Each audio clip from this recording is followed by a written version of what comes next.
Okay, hello guys. So, nandito tayo ngayon sa Dunkin' Donut. Look at this.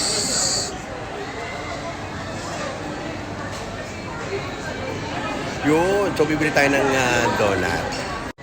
Okay, ito. Dunkin' Donut tayo. So, pasok tayo at bibili tayo ng Dunkin' Donut. O Munchkin. Munchkin. Yeah, bili kami ng Dunkin' Donut. Dito sa Philippines. Hello. Ito.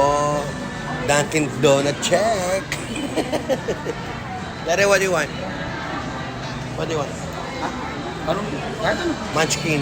Tigim lang naman. maliliit. Tigim lang naman. Okay, sige. So, bibili tayo. Boom! Bye! Okay guys, so Valentine's Day today. So, mahal ang bulaklak, kaya medyo dito muna tayo pupunta para bumili ng regalo sa Valentine's Day. Kaya hindi tayo sa Dunkin' Donut. Ayan, so ito yung bibili natin. Yung heart. So, bili tayo ng heart. Saka po 5 pieces na chocolate. O, di ba mas cheap? May libre sigurong lobo dito. Yung balloon. Ano ba sabi? O, di ba? Balloon. O, balloon. Ilang box po? Tatlo na. Ilang box na po na? Na balloon? No. Akala ko yung balloon.